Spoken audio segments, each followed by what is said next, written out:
Hello mga mamchi! Hello!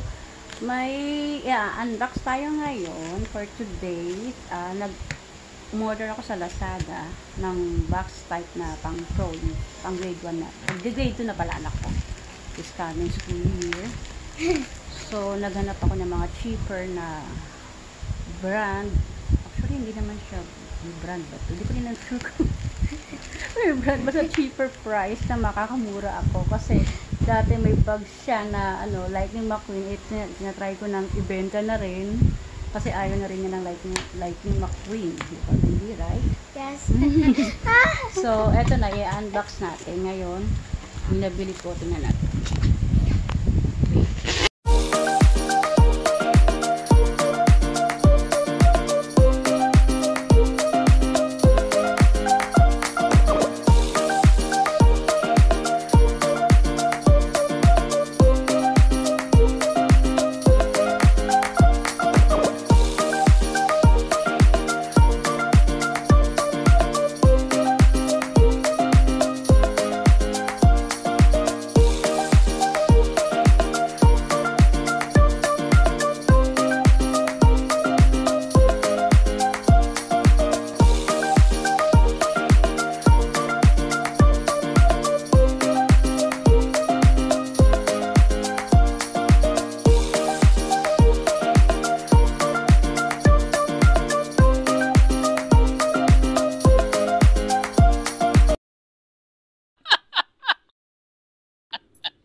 May ibang model na ganitong design.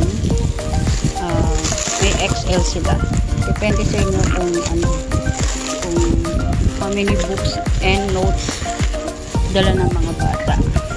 Pwede naman may XL silang size. Yeah.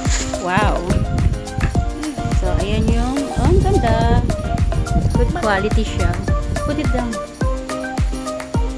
Good quality siya. Take a picture natin. Teka lang, baby. Teka lang, Joaquin. Ayan, tina-try ko na. In front mo, baby. Harap mo. Ayan, nice. Tama lang sa kanya. Nagustuhan mo? Picture na natin sa harap. Picture natin. I love it. Hello, you're welcome. So, open natin dito. So, malaki siya. Kaya ang 10 books. Tsaka 10 notebook. Okay, maganda na. Kinang gusto ko rito kasi instead na zipper kasi ang mga bata minsan tamad na mag-zip minsan di na ako close na pagbalik, kaya okay ito sa akin. Ay, zipper din pala. Pero okay lang din. At least secured yung mga lapis. Mga lapis dito na ilalagay.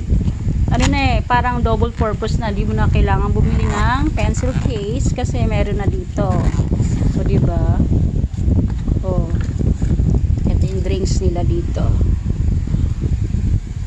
Another pocket para sa mga kit. Ayan, another pocket here. Nice. I love it. Gusto na rin ng kid ko. Ayan. Susulat ko na lang din yung link ko saan ko na ibili. Thank you. Bye-bye.